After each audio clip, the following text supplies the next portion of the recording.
ಒಂದು ಕಡೆ ಭೀಕರ ದೌರ್ಜನ್ಯದ ಆರೋಪ, ಇನ್ನೊಂದು ಕಡೆ ಸಂಪೂರ್ಣ ಭಿನ್ನವಾದ ಕಥೆಗಳು. ವ್ಯವಸ್ಥೆ ಮತ್ತು ಮಾಧ್ಯಮಗಳ ನಡುವೆ ಇಷ್ಟೊಂದು ದೊಡ್ಡ ವಿರೋಧಾಭಾಸ ಬಂದ್ರೆ ಅಸಲಿಗೆ ನಿಜ ಏನು ಅಂತ ಕಂಡುಹಿಡಿಯೋದು ಹೇಗೆ? ನಮಸ್ಕಾರ. ನಿಜ ಕನ್ನಡ ನ್ಯೂಸ್ ತರುತ್ತಿರುವ ಈ ವಿಶೇಷ ವಿಶ್ಲೇಷಣೆಗೆ ಸ್ವಾಗತ. ಇವತ್ತು ನಾವು ದೆಹಲಿಯ ಖಾಸಗಿ ಸ್ಲೀಪರ್ ಬಸ್ ಪ್ರಕರಣದ ಆಳ ಅಗಲಗಳನ್ನ ಯಾವುದೇ ಪೂರ್ವಾಗ್ರಹಗಳಿಲ್ಲದೆ ಕೇವಲ ಲಭ್ಯವಿರುವ ಮೂಲಗಳಿಂದ ವಾಸ್ತವಾಂಶಗಳ ಆಧಾರದ ಮೇಲೆ ಅರ್ಥ ಮಾಡಿಕೊಳ್ಳೋಣ. ಬನ್ನಿ ನೇರವಾಗಿ ವಿಷಯಕ್ಕೆ ಹೋಗೋಣ. ನಮ್ಮೆಲ್ಲರನ್ನೂ ಕಾಡುತ್ತಿರುವ ಅತೀ ದೊಡ್ಡ ಹಾಗೆಯೇ ಜಟಿಲವಾದ ಪ್ರಶ್ನೆಯಂದ್ರೆ, ಇಂಥದೊಂದು ಘೋರ ಅಪರಾಧದ ಬಗ್ಗೆ ಅಧಿಕೃತ ಪೊಲೀಸ್ ಹೇಳಿಕೆಗಳು ಮತ್ತು ಮಾಧ್ಯಮ ವರದಿಗಳ ನಡುವೆ ಇಷ್ಟೊಂದು ದೊಡ್ಡ ಮಟ್ಟದ ಅಂತರ ಇದ್ದಾಗ ಸಾರ್ವಜನಿಕರಾದ ನಾವು ಯಾರನ್ನು ನಂಬೇಕು?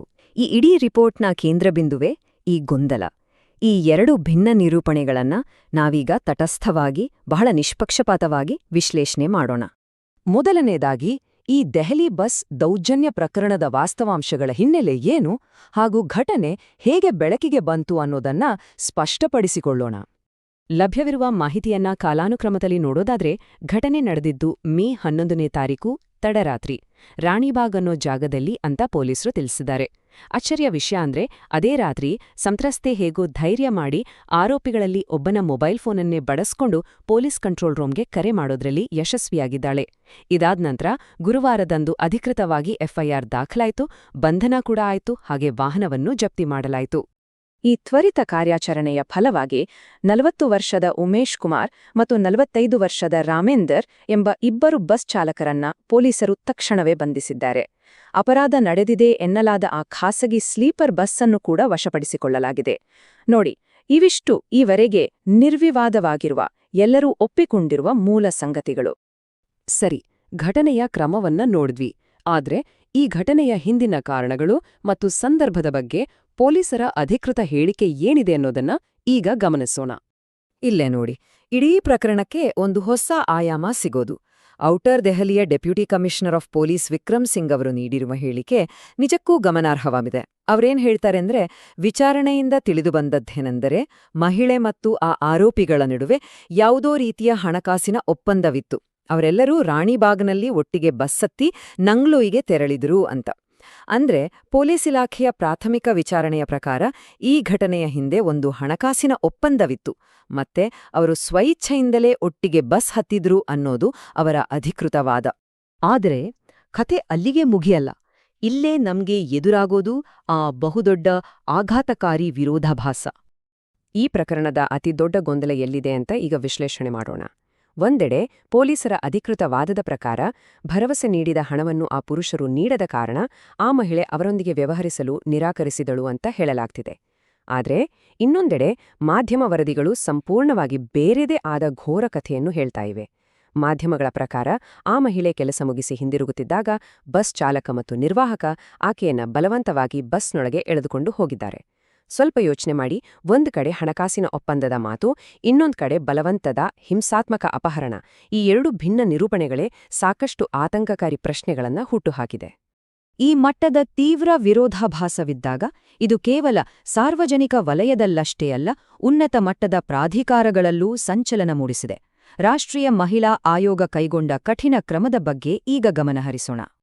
ಈ ಆತಂಕಕಾರಿ ವರದಿಗಳು ಹೊರಬರ್ತಿದ್ದಂತೆಯೇ ರಾಷ್ಟ್ರೀಯ ಮಹಿಳಾ ಆಯೋಗವು ತನ್ನ ಅಧಿಕೃತ ಎಕ್ಸ್ ಖಾತೆಯಲ್ಲಿ ಒಂದು ಪ್ರಮುಖ ಹೇಳಿಕೆ ನೀಡಿತು.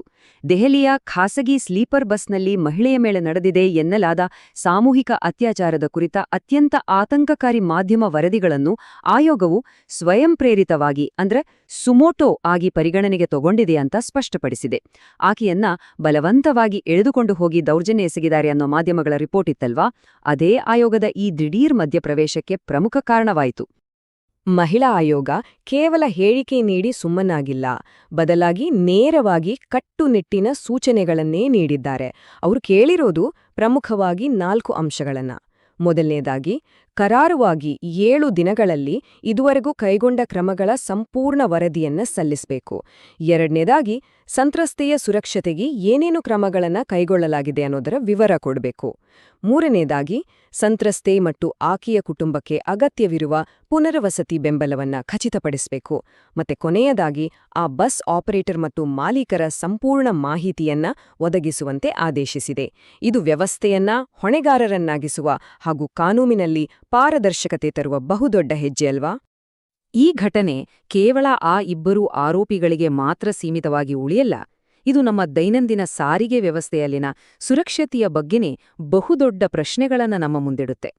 ಎನ್ಸಿಡಬ್ಲ್ಯೂ ಈ ಪ್ರಕರಣದ ತನಿಖೆಗೆ ಮಾತ್ರ ಸೀಮಿತವಾಗದೆ ಭವಿಷ್ಯದ ಬಗ್ಗೆಯೂ ಯೋಚಿಸಿದೆ.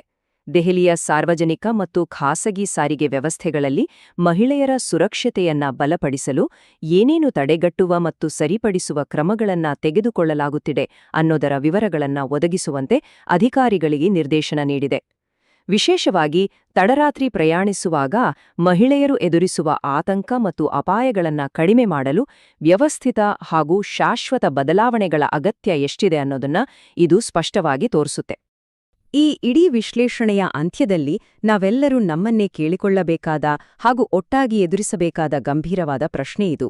ಸಾರ್ವಜನಿಕ ಮತ್ತು ಖಾಸಗಿ ಸಾರಿಗೆಯಲ್ಲಿ ತಡರಾತ್ರಿ ಪ್ರಯಾಣಿಸುವ ಮಹಿಳೆಯರ ಸುರಕ್ಷತೆಯನ್ನು ನಾವು ಖಾತರಿಪಡಿಸುವುದು ಹೇಗೆ? ಅಧಿಕೃತ ತನಿಖೆಯ ಅಂತ್ಯದಲ್ಲಿ ಸತ್ಯ ಏನು ಅನ್ನೋದು ಹೊರಬರಬೇಕಷ್ಟೇ. ಆದರೆ ವ್ಯವಸ್ಥೆಯ ಪಾರದರ್ಶಕತೆ ಮತ್ತು ಮಹಿಳೆಯರ ಸುರಕ್ಷತೆ ಯಾವುದೇ ಸಮಾಜದ ಪ್ರಮುಖ ಆದ್ಯತೆಯಾಗಲೇಬೇಕು. ಇದು ನಿಜ ಕನ್ನಡ ನ್ಯೂಸ್ನ ಇಂದಿನ ಆಳವಾದ ವಿಶ್ಲೇಷಣೆ. ಈ ಮಾಹಿತಿಯು ಪ್ರಕರಣದ ಬಗ್ಗೆ ನಿಷ್ಪಕ್ಷಪಾತವಾಗಿ ಆಲೋಚಿಸಲು ಸಹಾಯ ಮಾಡಿದೆ ಅಂತ ಭಾವಿಸ್ತೇವೆ. ಜಾಗೃತರಾಗಿರಿ, ಸುರಕ್ಷಿತವಾಗಿರಿ. ಧನ್ಯವಾದಗಳು.